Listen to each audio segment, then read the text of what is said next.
algo que nos llena de orgullo y pues que me hayas permitido compartir las vivencias. Digo, el tiempo es breve, pero hay tanto que podría decirles como hermano, como persona. Siempre fue íntegro, honesto, dedicado, apasionado, muy fuerte. Cuando criticaba o juzgaba algo que no le parecía, sí era muy impactante escuchar.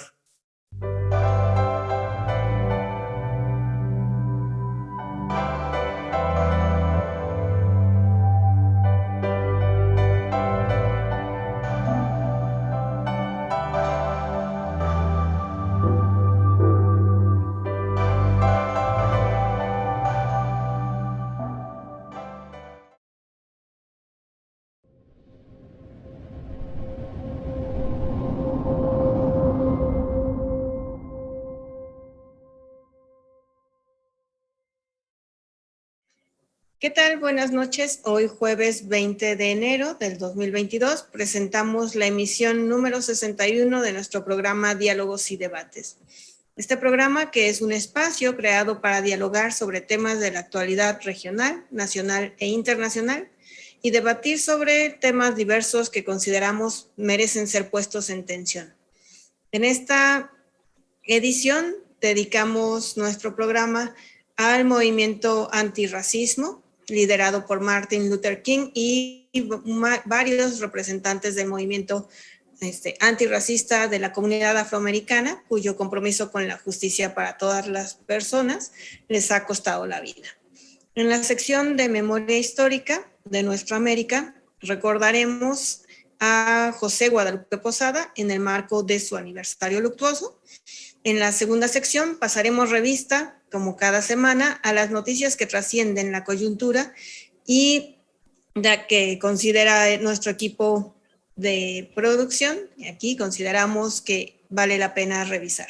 En la sección de diálogos y debates charlaremos en torno al Instituto Mexicano del Seguro Social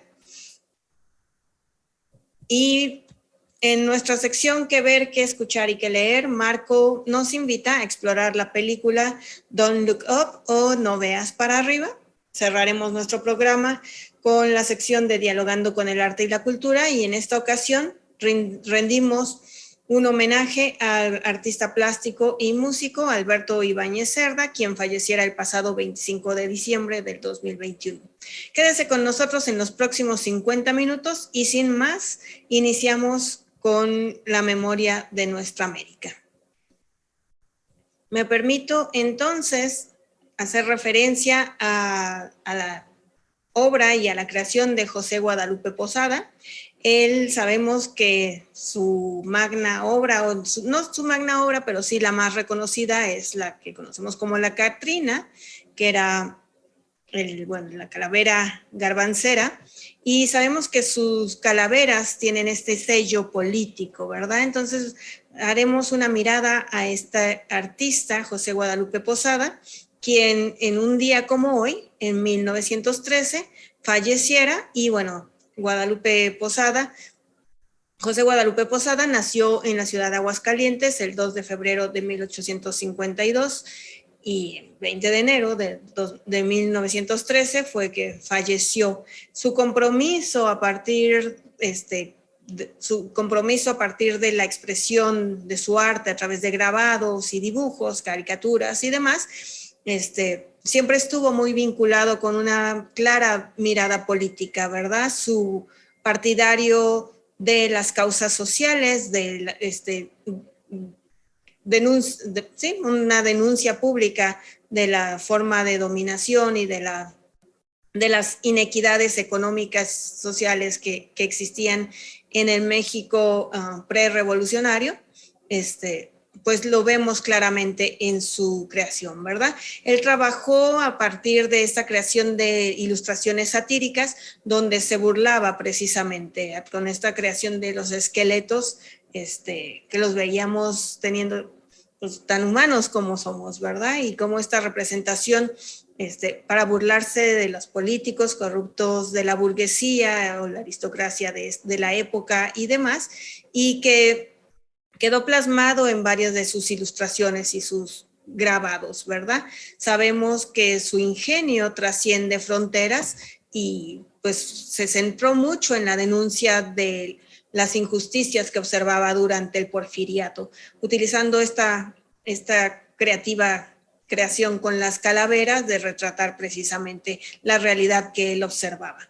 Entonces, como este símbolo de que pues a la muerte nadie se le salva, y en esa lógica, ante la muerte todos somos iguales, y es como deberíamos de ser tratados en la vida cotidiana, como todos somos iguales como personas, y por lo tanto pues lograríamos evitar la cantidad de injusticias y barreras estructurales que se han ido construyendo en relación a múltiples formas de opresión. Entonces, Guadalupe Posadas tiene una gran colección, se calcula que hay más de 20,000 creaciones que tiene que ver desde la caricatura, grabados, algunas de sus imágenes plasmadas incluso en las cajetillas de los cerillos, etcétera. Y bueno, varias de sus obras se pueden encontrar en el Instituto Nacional de Bellas Artes, en la Biblioteca Nacional de Antropología e Historia, en museos nacionales e internacionales. Y bueno, sabemos que quien bautizara a la Catrina como la Catrina fue Diego Rivera, que la introduce en su mural Sueño de una tarde dominical en la Alameda Central, donde aparece en este gran mural, aparece el mismísimo José Guadalupe Posadas y aparece Diego Rivera, y por supuesto no podía faltar Frida Kahlo, y es a partir de entonces que la identificamos en 1947, que se le denomina la Catrina, y que se ha vuelto uno de los íconos más significativos de la cultura mexicana, que trasciende nuevamente fronteras y que está siempre presente, no solamente en el Día de los Muertos, sino en esta crítica social y política que José Guadalupe Posadas hacía con su arte. Y bueno, lo recordamos el día de hoy en el marco de su aniversario luctuoso. Ahora pasaríamos con nuestro equipo de colaboradores a charlar sobre las noticias que consideran relevantes para esta semana. Marco, ¿quieres comenzar con tu noticia? Gracias, Paola. Buenas noches a todas y todos los que nos ven y nos escuchan. Yo solamente traigo una breve noticia que me parece que es interesante porque contra viento y marea, las pataletas del presidente del Instituto Nacional Electoral, Lorenzo Córdoba, finalmente tiene que realizar la consulta de revocación de mandato. A 2 semanas antes de vencer el plazo ya planteado, se superó el número de firmas establecidas por la Constitución para llevar a cabo una de las acciones más concluyentes de democracia participativa, de tal suerte que la ciudadanía tiene ahora una histórica cita el próximo 10 de abril. Según el director ejecutivo del Registro Federal de Electores, René Miranda Jaimes, se tienen ya registrados y verificados 2,845,638 apoyos de ciudadanos, con lo que alcanza el mínimo previsto en la Constitución, es decir, el 3% de la lista nominal de electores. Pero ahí vienen los peros. Pero el conteo no termina ahí, pues el propio Miranda Jaimes detalla que la decisión del INE es revisar la totalidad de la información recibida, que fueron más de 3,290 cajas que contienen registros de firmas en papel, y es respecto de este porcentaje que se estima tener aproximadamente 9,721,000 firmas de ciudadanas y ciudadanos. Esto es que pues de alguna manera han emprendido la revisión de todo, y hasta el momento el mismo Miranda Jaimes dice que llevan un 66% de avance en la revisión de todo esto. Esto es una nota interesante porque se apostaba, obviamente, los que están en contra de la 4T y en contra de que se haga un proceso democrático sobre la situación de la revocación del mandato, le apostaban a que no se iban a juntar las firmas. Pues ya se juntaron y casi 10 millones. Ahora sí, es una buena noticia. La revocación de mandato va. Gracias. Pues ahora yo creo que nos tiene que dar una noticia nuestro compañero Víctor, lo más significativo para ti de noticias en esta semana, por favor. Hola, muchas gracias. Pues hay varias noticias y que a mí me mencionan, y todas ellas vienen del sistema judicial. Por ejemplo, la Suprema Corte de Justicia de la Nación ordena generar una diferencia o hacer explícita la diferencia entre los contenidos informativos y los de opinión, tanto en radio como TV.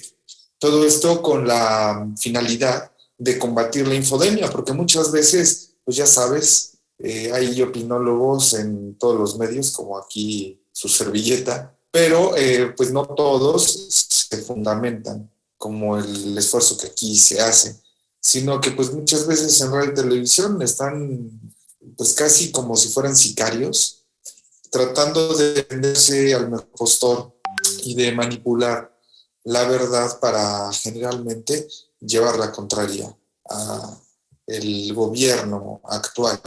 Entonces, en este sentido, la Suprema Corte de Justicia de la Nación ordena que ya se diga, a ver, esto es mi opinión, y se diferencia de cuando se dice esto es una noticia, es un hecho. Bueno, y hay otras cosas, ¿no? Por otra parte, también desde la Suprema Corte de Justicia se desecha un amparo que había promovido Electra para dejar de pagar, para dejar de pagar el impuesto sobre la renta, y se ampararon ellos y la Suprema les dijo, ¿saben qué? Aquí ese amparo no sirve. Los de Electra obviamente van a buscar continuar la pelea para no pagar todo lo que nos deben, pero bueno, hay así varias noticias que yo creo que durante los siguientes días nos van a dejar que decir. Y pues otra que está en suspenso es también una orden que da el Tribunal Electoral del Poder Judicial de la Federación sobre que está ordenando a la Fiscalía General de la República entregar al Instituto Nacional Electoral las carpetas sobre el caso Odebrecht. Entonces aquí hay información que, bueno, dado quiénes son los titulares en el INE, pues parece más bien que quieren saber en qué van las investigaciones, quieren rastrear a quién le están pisando los talones. Y pues aquí así están los jaloneos en el sistema judicial. En general, esto va a dar de qué hablar en las siguientes semanas y vamos a permanecer pendientes. Así las cosas, pues damos la palabra a la compañera Adriana Paola para que nos presente la siguiente sección. Gracias, Víctor. Voy a presentar primero mi noticia y efectivamente, bueno, yo quiero solamente enfatizar que el 2022 está iniciando en modo de emergencia en condiciones del cuidado ambiental. Sabemos que la crisis climática está cada vez más profundizada. Pareciera que las empresas, la acumulación de capital, el sistema que tenemos actualmente en el modo de producción sigue contribuyendo al deterioro ambiental y lo estamos viendo cada vez más con estas manifestaciones, estos desastres socioambientales que están afectando distintas regiones. En la ciudad en la que me encuentro, el pasado diciembre hubo unos fuegos donde se quemaron más de 2.500 hectáreas. Más de 1,000 casas fueron en pérdida total. Vemos igual en estos momentos como la isla en Tonga, en el Pacífico, está totalmente cubierta en cenizas, sin agua, sin medios de comunicación, sin acceso a alimentación, a servicios de salud, por estas expresiones del calentamiento global y el cambio climático. La Organización de las Naciones Unidas y todos los programas medioambientales y Estocolmo más 50, que se reunirá en junio de este año, pues están en una alerta, pero esa alerta pareciera que nuevamente realmente queda en esa alerta discursiva, pero que no hace transformaciones profundas en las formas de producción, en las estructuras que tendrían que modificarse para que realmente el calentamiento global y el cambio climático puedan ser, no solo prevenirse, sino resolverse, porque los efectos están siendo devastadores. Entonces, bueno, ese es mi comentario de esta semana y nos vamos a la tercera sección, que es nuestro debate en donde dialogaremos en torno al Instituto Mexicano del Seguro Social. Marco, no sé si podemos hacer una breve introducción. Sabemos que fue el 19 de enero de 1943 en que se creó el Instituto Mexicano del Seguro Social por el presidente Manuel Ávila Camacho y bueno, como parte, sabemos que desde la Constitución de 1917, en el artículo 123 constitucional, estaba reconsiderado y reconocido la ley del Seguro Social, ¿verdad? Pero tomó varios años para que se pudiera instituir como tal el Instituto Mexicano del Seguro Social. Sí, Marco, ¿cuáles son tus comentarios o un poco más de contexto histórico también? Gracias, Paola. Bueno, la seguridad social tiene orígenes desde Europa, en donde se decía en el siglo VIII, por ejemplo, que en cada parroquia debería de sostener a sus personas pobres, a los adultos mayores, a los enfermos, a las personas sin trabajo, a los niños en orfandad, cuando no tenían una ayuda familiar. Y ya de eso se tienen notas, por ejemplo, también que en Inglaterra, allá por los 600, se estableció un impuesto obligatorio nacional para cubrir esta clase de asistencia. Después Suecia y Dinamarca adoptaron medidas similares. Pero como dices, Paola, en México el movimiento revolucionario de 1910-17 exigía la protección a las clases más vulnerables, principalmente a personas campesinas y obreras, surgiendo con él servicios médicos como la Cruz Blanca y la Cruz Roja. Y la promulgación de la Constitución Política de los Estados Unidos Mexicanos en 1917, de contenido social ya avanzado para la seguridad social. De tal manera, como bien señalas, el 19 de enero de 1943 se emite la Ley del Seguro Social, creándose así el Instituto Mexicano del Seguro Social con la finalidad de garantizar el derecho humano a la salud, la asistencia médica, la protección de medios de subsistencia, y es de alguna manera algo que ya se ha señalado, y los servicios sociales necesarios para el bienestar individual y colectivo. Esto es para dar inicio. Ahora bien, esta idea, para poder establecer una situación de debate, surgió en un periodo del nacionalismo revolucionario en nuestro país y funcionó, pero desafortunadamente las mafias que se empezaron a conformar en diferentes instituciones, poco a poco vino a la baja la atención del seguro social para el conjunto de la población, a manera tal que incluso en el periodo neoliberal esto se vino rotunda y completamente abajo. ¿Hasta cuándo nos fuimos a dar cuenta? Pues hasta que llega la pandemia hace 2 años, y entonces la institución no se daba abasto ni siquiera para poder garantizar camas, a todos los infectados que estaban llegando por motivo del COVID-19. Esto, pues, forma parte de una situación de crítica sobre la situación de la atención médica en materia de seguridad social. Y, pues, en ello yo creo que podemos empezar a debatir, y quisiera que nos revirara en este debate el compañero Víctor. Víctor, ¿qué opinas? Pues sí, yo estaba pensando precisamente desde el origen del Instituto Mexicano del Seguro Social como un territorio en disputa. ¿Por qué? Porque pues desde el Aguascalientes aunque se fundó el IMSS hasta el 43, desde el Aguascalientes, desde la Constitución, y es más, si nos vamos desde los movimientos anarcosindicalistas, entre sus propuestas de sociedades mutualistas, la propia Casa del Obrero Mundial en la Ciudad de México, como bastión anarquista y bastión del anarcosindicalismo en México, pues planteaban la creación de una institución que permitiera que los trabajadores tuvieran acceso a la seguridad social, que tuvieran acceso a la salud, que tuvieran acceso a una fuente de ingresos ante un riesgo de trabajo, una fuente de ingresos que permitiera que el trabajador no viera terminada su vida física y la de su familia ante una eventualidad en la que perdiera el empleo o ante cualquier abuso de parte del patrón.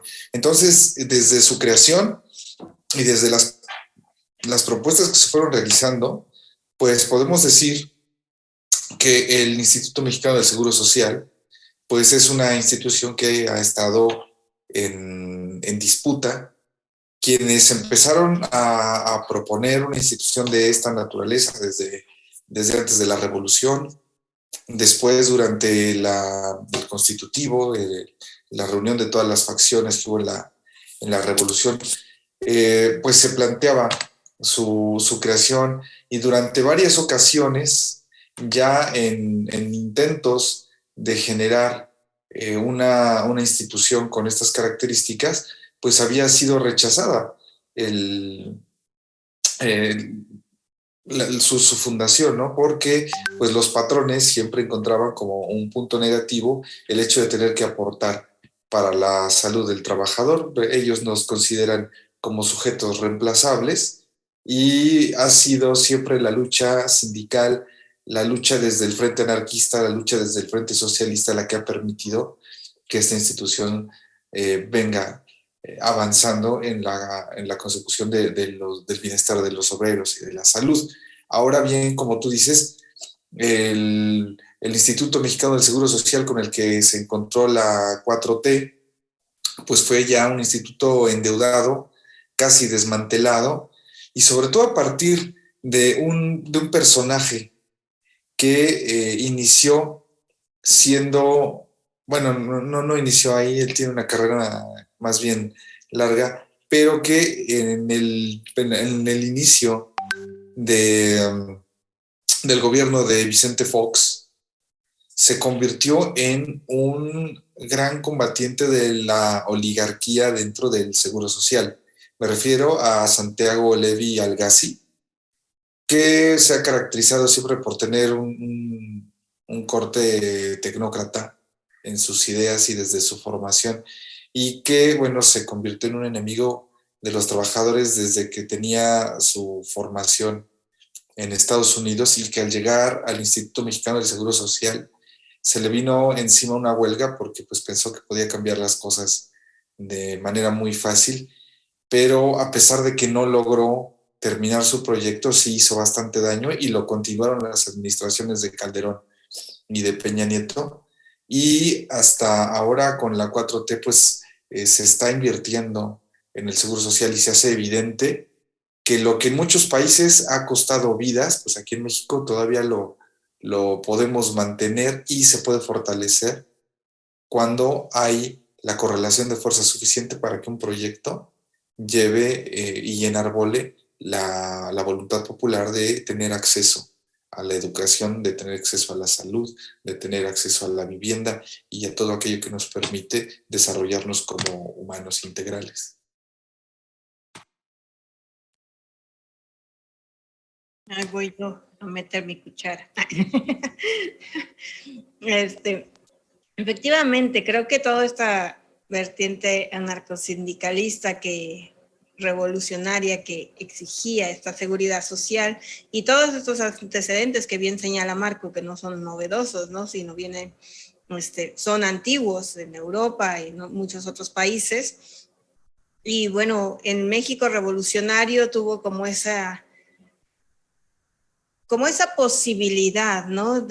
Sabemos que la Constitución de 1917 sí fue un parteaguas en la historia de nuestro país, ¿no? Sí se pudieron consagrar ciertos derechos que pues, han sido desmoronados por una serie de reformas institucionales y estructurales, ¿no? Que pues, en respuesta al llamado consenso de Washington, pues han ido efectivamente desmantelando, como bien señalas, Víctor, toda la infraestructura de incipiente estado de bienestar que tuviera nuestro país, y que una de estas cuestiones era el seguro social, ¿no? Entonces vemos que hay un sistema de pensiones que pues, no funciona, que la mayoría, empezando porque no todas las personas tienen acceso a la seguridad social, ¿no? Ese es como el primer factor, que es algo que ni la 4T ha logrado corregir, porque la gente sigue sin tener acceso.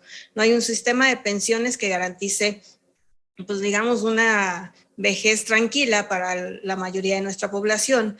Ahora con COVID, que pues el desempleo ha aumentado, que las condiciones laborales pues se han ido precarizando por el contexto de la pandemia y demás, pues no hay tampoco un seguro de desempleo dentro de nuestra estructura de seguridad social en México. Entonces sí hay, creo que el ideario, como muchas otras cosas que tenemos, nuestras leyes a veces se ven maravillosamente revolucionarias en papel, pero en la práctica se vuelven letra muerta, y pues lo vemos en las condiciones paupérrimas en las que viven más del 60% todavía de nuestra población y que no tiene acceso a esta seguridad social.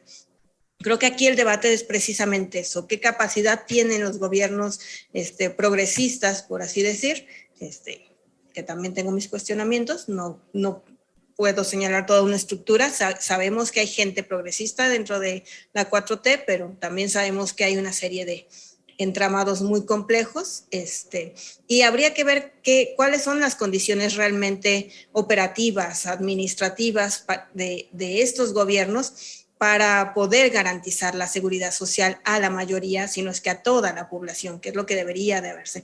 Hay muchos países no socialistas, socialdemócratas o incluso capitalistas, que están hablando de políticas redistributivas, de salario garantizado a toda su población y demás, que no es algo que necesariamente estamos viendo en nuestro país, por ejemplo, ¿no? Entonces yo sí, pues diría, el debate sería ese, como ¿qué tanto estamos realmente? Y sabemos, finalmente estamos en un país empobrecido y es mucho más difícil poder ir resanando lo que ha sido desmoronado, pero también a veces no considero que no hay suficiente voluntad política para hacerlo.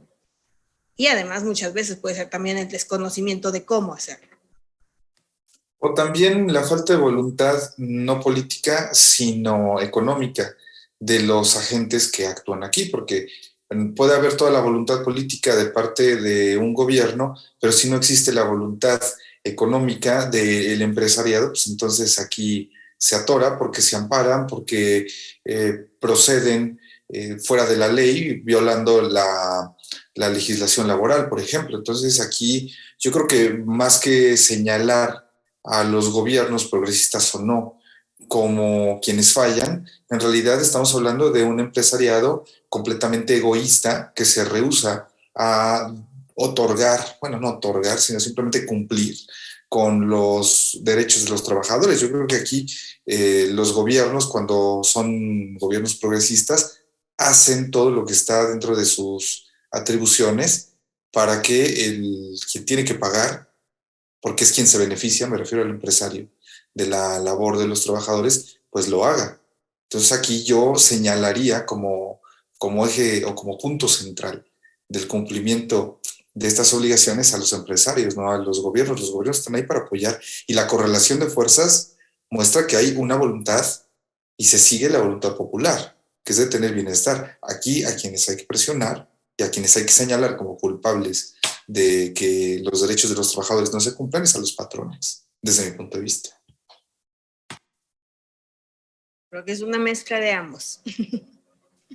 Yo creo que aquí vale la pena la correlación de fuerzas. Dentro de la mesa directiva del IMSS, por ejemplo, o del comité, perdón, no solamente está representado el trabajador, sino que están los patrones, y está en la parte central, sí, el gobierno.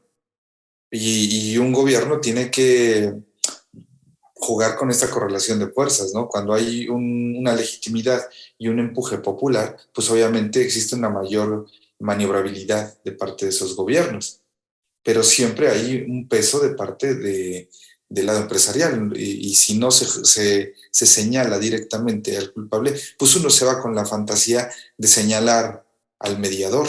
Sin duda hay un gran peso, dependiendo de quién está representando, eso no cabe duda. Pero aquí, desde mi punto de vista, y me apoya el anarcosindicalismo y me apoya el pensamiento socialista, el único culpable es el patrón.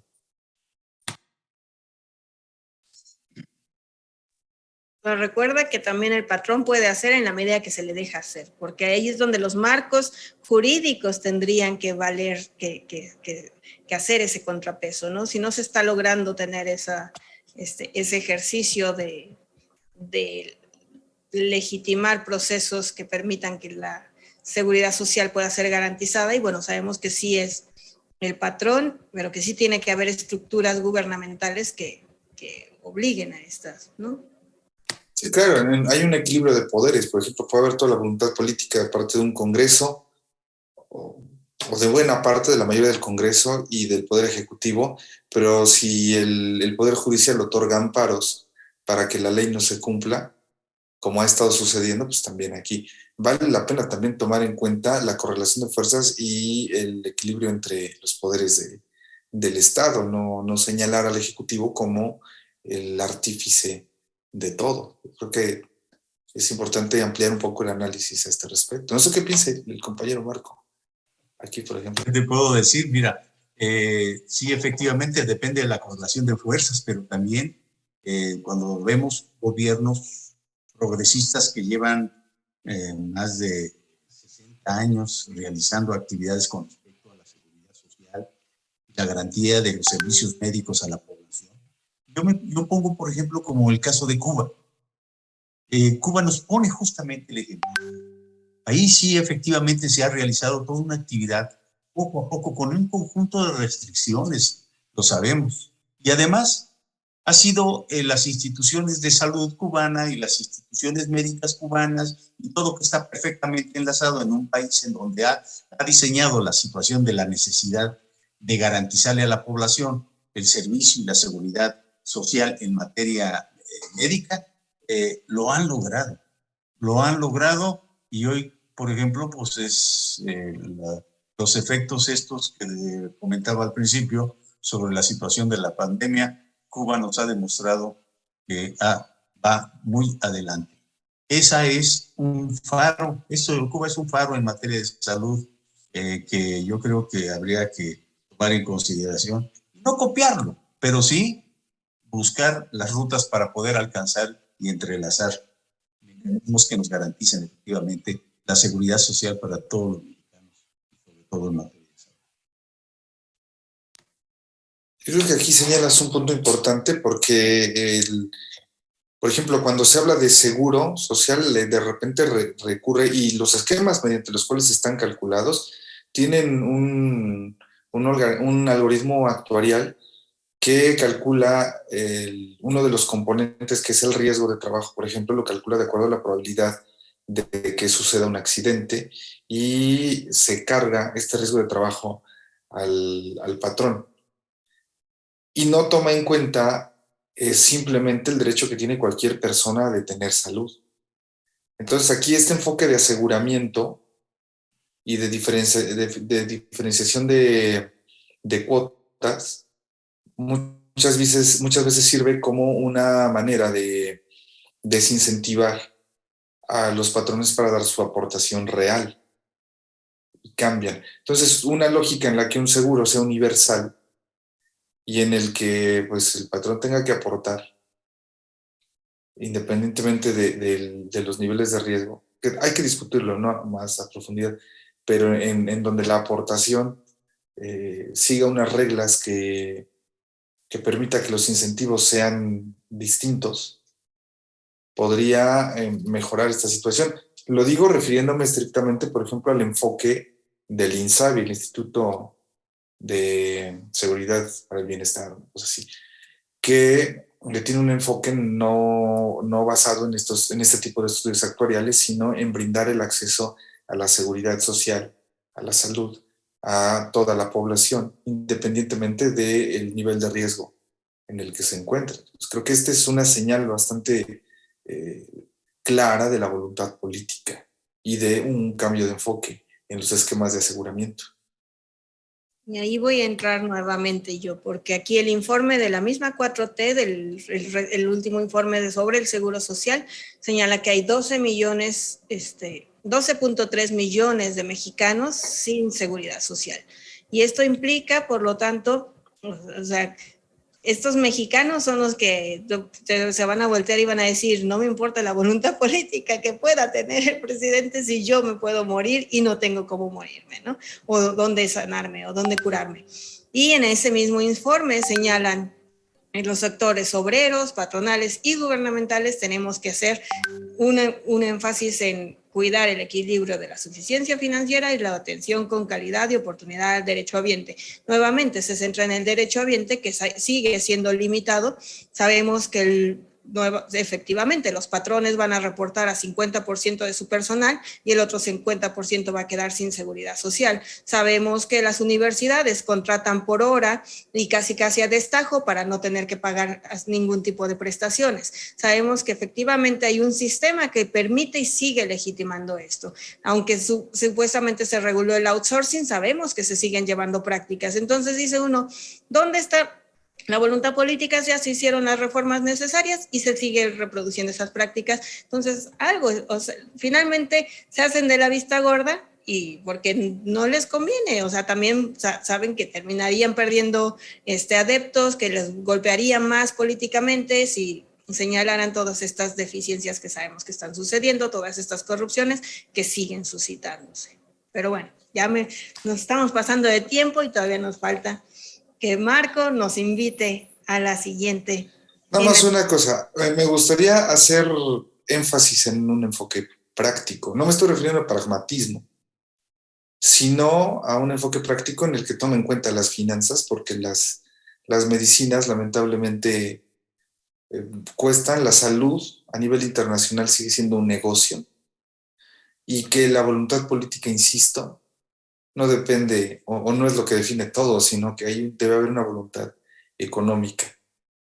Porque preparamos médicos, preparamos químicos, preparamos gente que produce y que investiga para los fármacos en universidades públicas, pero cuando llegan a la industria privada y la industria privada se aprovecha de ese conocimiento, después nos lo vende caro, como si ellos lo hubieran pagado.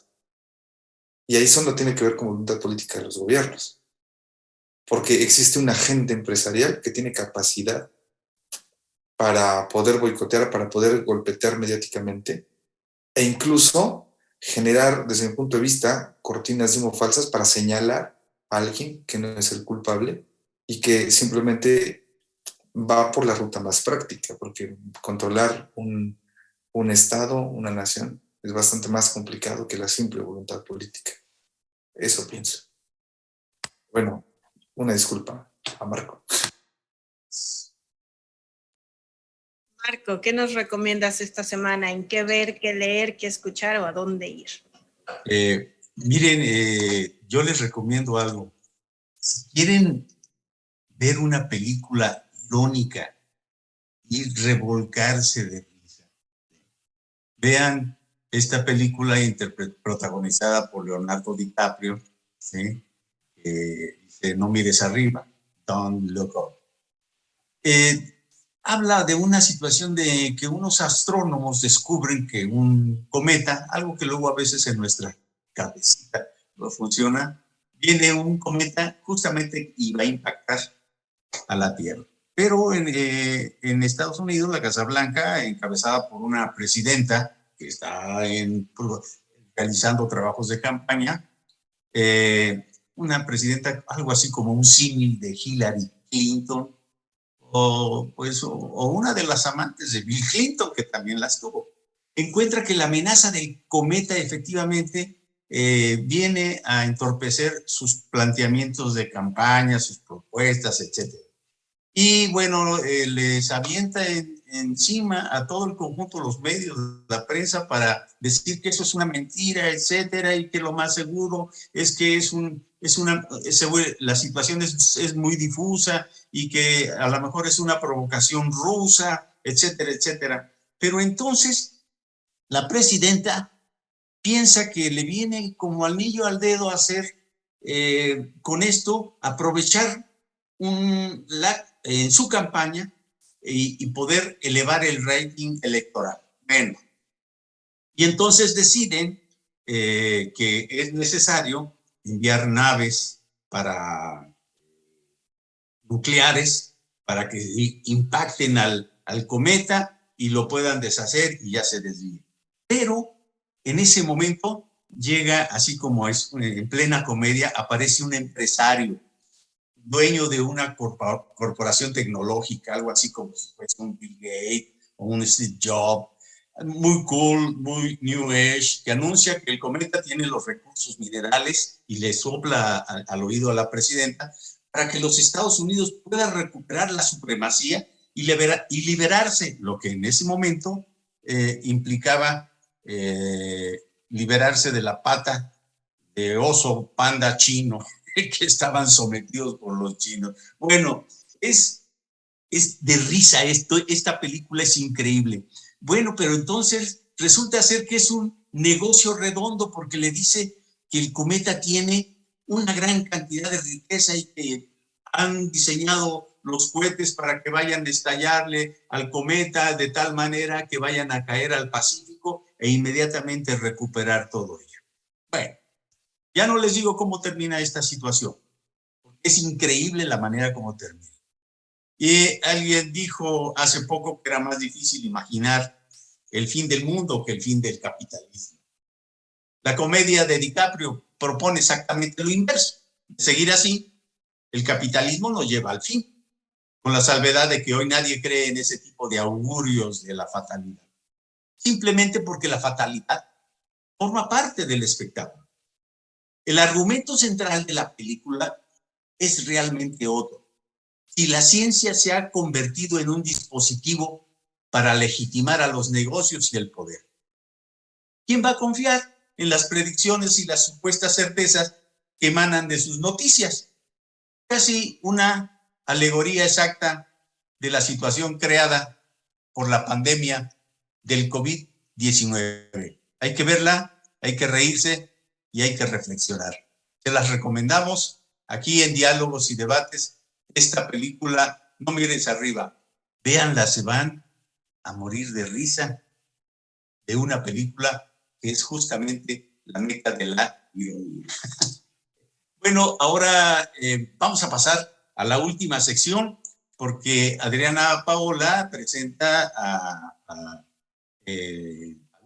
un personaje que habla de los aspectos artísticos y plásticos de Alberto Ibáñez Cerda. Por favor, Paola, empezamos con tu presentación y nuestro excelente invitado, por favor. Gracias. Muchas gracias, Marco, y efectivamente le damos la bienvenida la tarde de hoy a Bernardo Ibáñez Cerda, que nos acompaña para hacer un homenaje a su recientemente fallecido, su hermano Alberto Ibáñez Cerda, representante del arte plástico en Puebla y, bueno, en México, podríamos decir, ¿no? Y no solamente del arte plástico, pintor, artista plástico, músico. Y hoy tenemos a Bernardo Ibáñez, quien también es músico, ingeniero industrial, que recientemente me entero, ingeniero industrial y mecánico, músico, creador, creador de helados igual, etcétera. Y bueno, uno de mis guitarristas favoritos, he de decir, mi queridísimo Bernardo, muchísimas gracias por acompañarnos. Sabemos que, bueno, seguimos sufriendo y tristes por la pérdida, esta profunda pérdida que acabamos de tener. El pasado diciembre falleció Beto, y bueno, de una familia originaria de Torreón, Coahuila, viajan a Matamoros, Tamaulipas, Beto viaja a Carolina del Norte y empieza su búsqueda por el arte y la pintura, que después de eso ya no la dejó, ¿verdad? Se mudan a Puebla, donde pasa creo la mayor parte de su vida, y bueno, Berna, es un honor tenerte a ti, es una familia de artistas, sabemos, de gente creadora y creativa, y si nos quieres compartir un poco, pues tu experiencia como hermano, como músico, compartiendo el escenario con Beto, y pues sobre su trayectoria como artista plástico. Adelante. Claro que sí, muy buena tarde, Adri, muchísimas gracias por la invitación. Es un honor que me hayas contactado para llevar a cabo este homenaje a mi hermano Beto. Muchísimas gracias. Pues, ¿qué te puedo decir? Estamos muy tristes, obviamente, por su partida.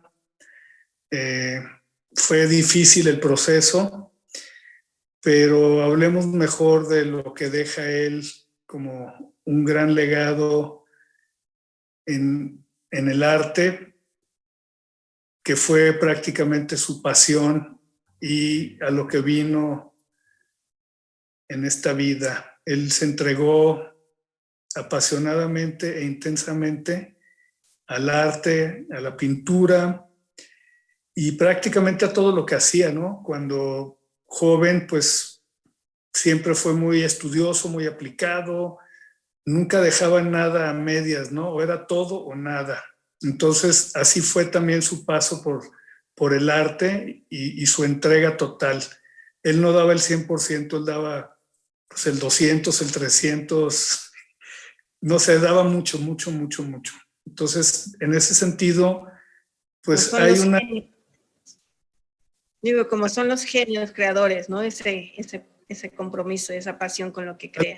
Totalmente, ¿no? Comprometido con su arte y también con su compañera de vida con Guille, que pues obviamente la está pasando difícil, pero en el arte pues podemos destacar que fue muy prolífico porque nunca dejó de pintar desde la secundaria y su paso por, ya lo mencionaste, Carolina del Norte, donde también pintó como un alumno más en la preparatoria, pero donde empezó a destacar, obteniendo siempre grandes premios, primeros lugares en cualquier concurso que participaba, y después estudiando artes plásticas en la Universidad de las Américas Puebla, donde se graduó con la máxima calificación, el 10 total, un promedio de 10.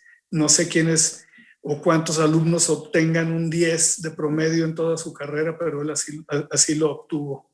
Nunca sacó menos de 10. Creo que es algo impresionante, pero no tanto como la prueba máxima que es la obra que nos deja a través de tantos años, ¿no?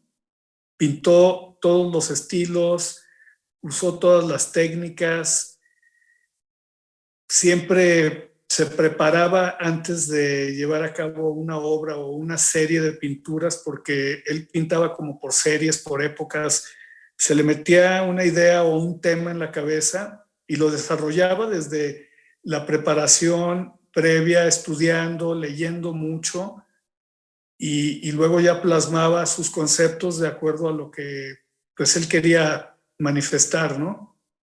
Entonces, en ese sentido, no sé si quieras mostrar algunas de las obras o de las fotos de las obras que les he compartido, como para que mencionemos un poco algunas de estas cosas que te estoy diciendo. Sí, claro que sí, podemos verlas en este momento en la pantalla. Y bueno, Beto es un representante del hiperrealismo, ¿no? Y siempre comprometido con su contexto social, o sea, político, económico. Entonces siempre ha sido esta expresión crítica, el ojo agudo, desde su forma de ser también, ¿verdad? Mencionas algo sobre el hiperrealismo, sin embargo, como te mencionaba, no es la única técnica o el único enfoque o acercamiento que tuvo con respecto a la pintura, porque pasó por el arte abstracto, la pintura abstracta, pasó por pintar cosas muy clásicas y luego hacer así una mezcla o juxtaposicionar personajes incluso de Walt Disney con temas que tenían que ver tanto con lo social, lo político, lo económico. También pasó por algo muy interesante que es su manifestación con respecto a la vida extraterrestre, las naves espaciales, porque tuvimos la fortuna de que en un viaje que regresábamos de la Ciudad de México a la Ciudad de Puebla después de tocar, un día siguiente, ya como entre el atardecer y la noche, ahí por Río Frío, vimos 2 naves espaciales enormes, como por 5 minutos. No fue algo que dijeras, ¿qué pasó? Esa es una nave, no. Volaban hacia arriba, hacia abajo, hacia atrás, se acercaban, se veían gigantes y luego se perdían en el horizonte y regresaban. Como por 5 minutos tuvimos esa gran fortuna de ver dos naves espaciales, llámales como les quieras llamar, pero tuvimos ese gran contacto, no físico, pero sí de ver las naves. Y eso nos impactó a tal grado que pues él lo manifiesta en una de las últimas series que pintó. ¿Sí? Por ahí les compartí creo que un par de imágenes muy interesantes, si las quieres, no sé si las quieran poner. Son de hecho las que estamos viendo en este momento en la pantalla, que está el volcán Popocatépetl y es como sobre el domo de ceniza, como este domo de ceniza que nos hemos un poco acostumbrado a ver, y es más bien esta nave espacial. Exactamente, está como camuflajeada, pero ya si pones atención podrás ver claramente que hay una nave ahí, y pues también esa es una zona justamente por donde pasamos cuando vimos estas naves que mencionaba. Esa es una de mis pinturas favoritas y es una pequeña pintura, no es muy grande, es pequeña, no es gran formato como muchos de los que acostumbraba, pero es lindísima y ahí si haces acercamiento podrás ver la técnica, pero es más significativo y representante lo que te digo del concepto y la imagen como tal y la composición, sobre todo la composición que impacta al ver el volcán tan lindo, pero ya en un enfoque un poco más claro o más detallado podrás ver perfectamente la nave y pues es algo que lo impactó mucho, ¿no? Berna, también en una de las imágenes que nos has compartido estás tocando la guitarra. ¿Qué nos quieres platicar de esa imagen? Fue cuando tocábamos allá por, ¿qué sería? Principios de los 90, ese cuadro, esa pintura es del 92. Un día me dijo, te quiero pintar, ponte con tu guitarra como tú quieras y yo te voy a pintar. Entonces, pues estaba yo afinando mi guitarra de 12 cuerdas, que tenía una guitarra, bueno, todavía la tengo, una guitarra electroacústica de 12 cuerdas, y me puse a afinarla y fue como me captó y así me quiso pintar él, ¿no? O sea, no la aprecias como un close-up, pero como un todo de alguien que está pues muy metido en su práctica de afinar la guitarra previo al ensayo, a tocar, y pues siempre me fascinó ese cuadro, ¿no? Me impacta mucho y lo tuvo mucho tiempo mi madre y antes de mudarse a casa de mi hermana, me dijo, pues llévate tu cuadro, ahí está tu cuadro, ¿por qué no te lo llevas? Porque él decidió ponerlo en casa de mis papás, ¿no? Pero ya cuando se mudaron a casa de mi hermana, decidió mi madre, pues llévate el cuadro, o sea, me lo llevé obviamente, no lo pensé ni un segundo, ¿no? O sea, claro que sí. ¿Y qué nos cuentas? Perdón que te interrumpa, Berna. ¿Qué nos cuentas de esos momentos también? No solo de Beto, el pintor, el artista plástico, sino de Beto, el baterista de la compañía eléctrica, de los Harpers, estos proyectos musicales en los que también fue muy importante su participación. Claro, con la compañía eléctrica, pues formamos esta banda podría decir legendaria, porque mucha gente en Puebla nos recuerda con mucho cariño. Y grabamos 2 discos, 2 álbumes que están ahí para la posteridad, los pueden encontrar, viene el anuncio, el comercial, en Spotify o en diferentes plataformas digitales. Pues sí, esta banda la formamos 2 de mis hermanos y yo, junto con otro par de amigos que nos dedicábamos a escuchar música, y un día decidimos formar una banda por la pasión a la música que teníamos. Empezamos de una forma muy amateur, si gustas, pero obviamente pues entre más ensayas vas desarrollándote y evolucionando.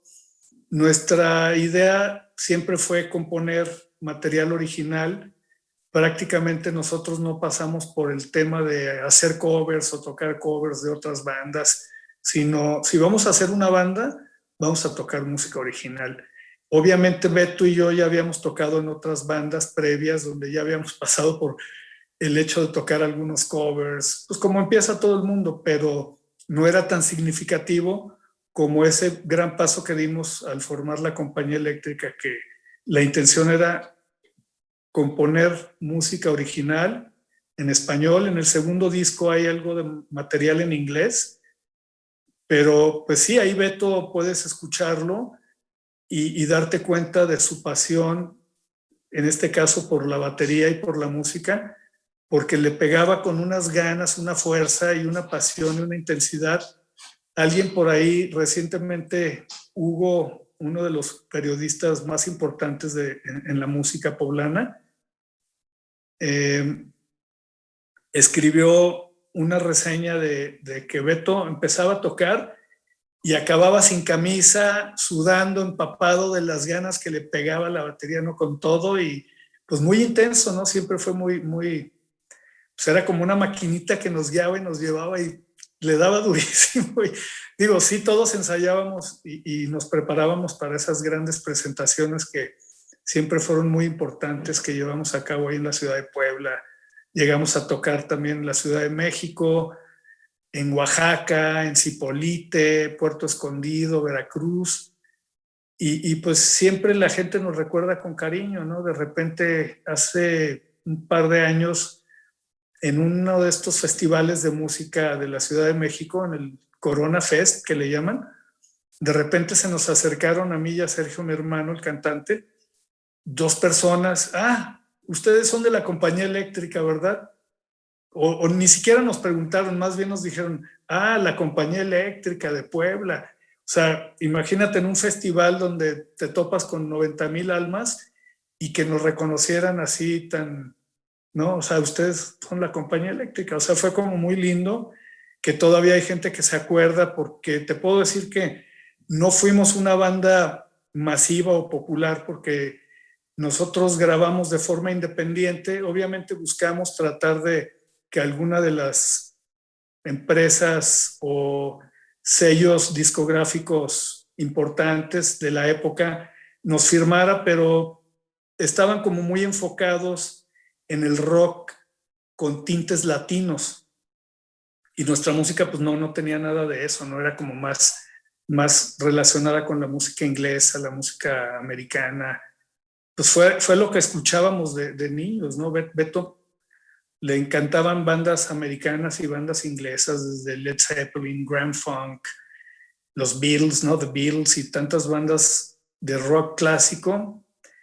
Y obviamente Sergio y yo teníamos un poco más de influencia del punk, de Ramones, de Clash y otras cosas, que fue así como integrar algo, porque el gogo y el yu pues venían también con otros, se podría decir, otras influencias, pero a la vez había algo que nos conectaba, como algunas bandas de los 80s, The Smiths, The Pretenders, Echo and the Bunnymen, etcétera, ¿no?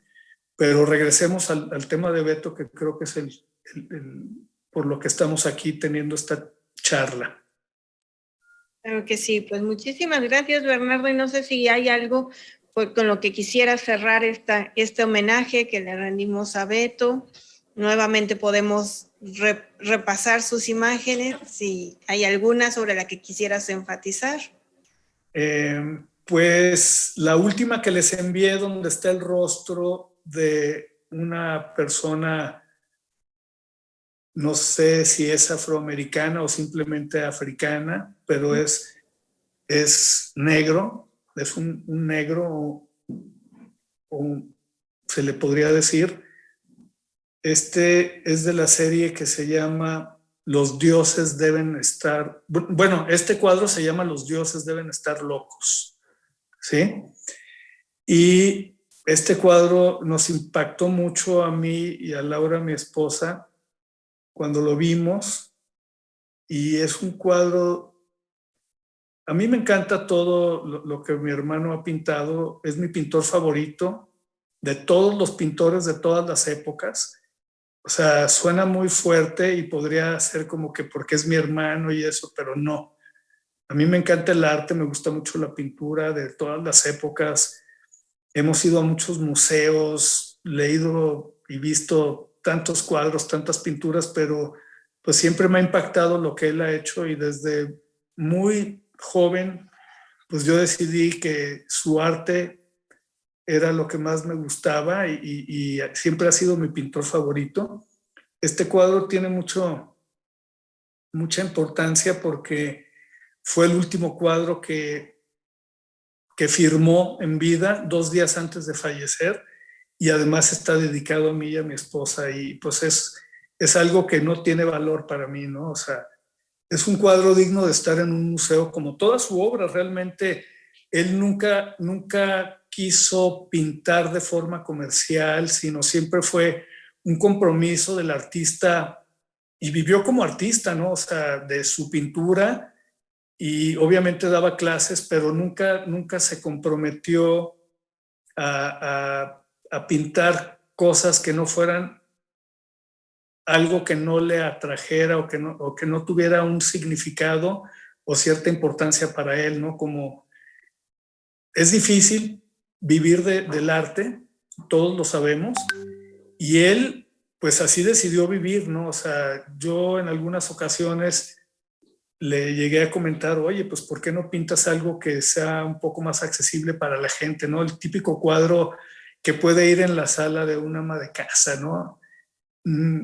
Algo más accesible, digamos, no porque la gente sea ordinaria, pero sí hay gente que no entiende el arte como tal, o le cuesta trabajo lidiar con ciertos temas o ciertas manifestaciones artísticas, y mucha gente definitivamente no optaría por poner uno de los cuadros de Alberto en su sala, ¿no?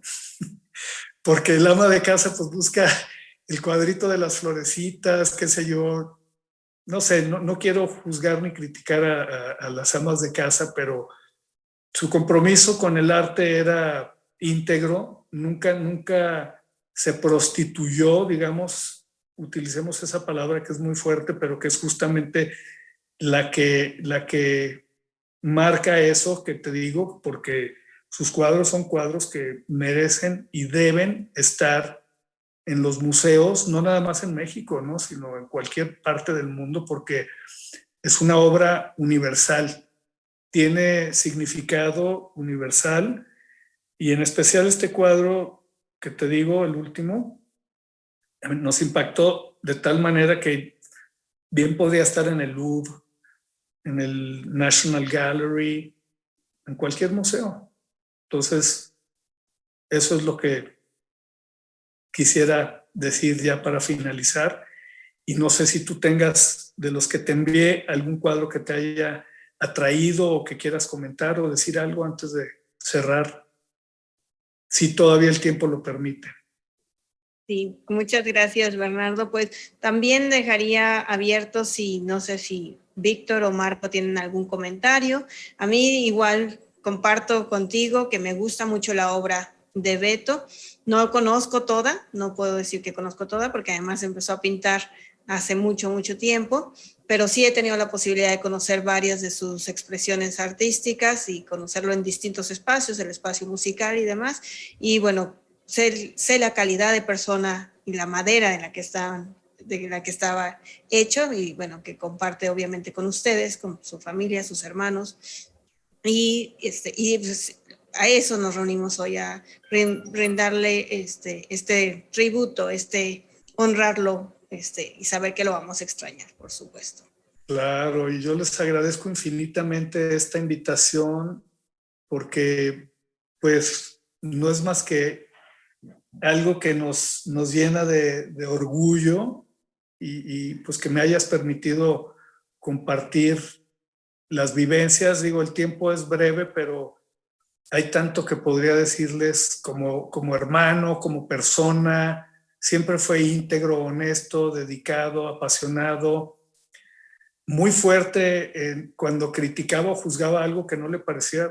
Sí, era muy impactante escuchar.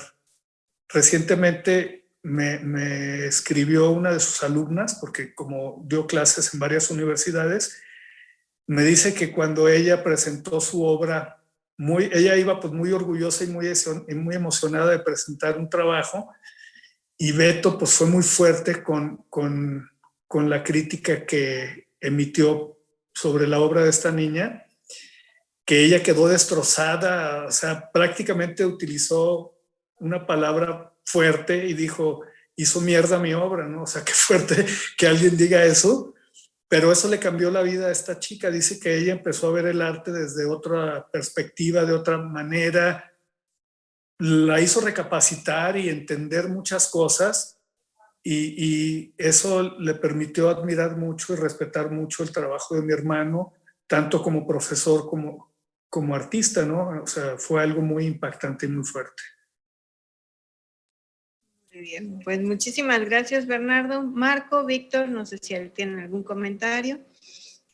Muy bien, bueno, pues muchísimas gracias y con eso nos estaríamos despidiendo el día de hoy. Siempre es un gusto saludarte, Berna. Pues Igualmente. sí, esperemos Muchísimas que sea la única vez que nos visites y ya tendremos tiempo también de dialogar sobre tu carrera musical y muchas otras cosas más. Con mucho gusto. Muchísimas gracias. Hasta Gracias. luego. Buenas noches. Buenas noches. Gracias, hasta luego. Una leyenda en Puebla, los Harpers, ¿eh? Gracias, qué bueno que les gustó. Pues hay que recomendar que escuches a la Compañía Eléctrica. Pero ahora sí, Adri, cuando tú gustes. 3, 2, 1. Pues muchísimas gracias a nuestra amable audiencia. Con esto nos despedimos de nuestra emisión número 61 del subprograma Diálogos y Debates, con la participación de Marco Moreno, Víctor Hugo y Adriana Paragua. Buenas noches y esperamos que nos sintonicen la próxima semana.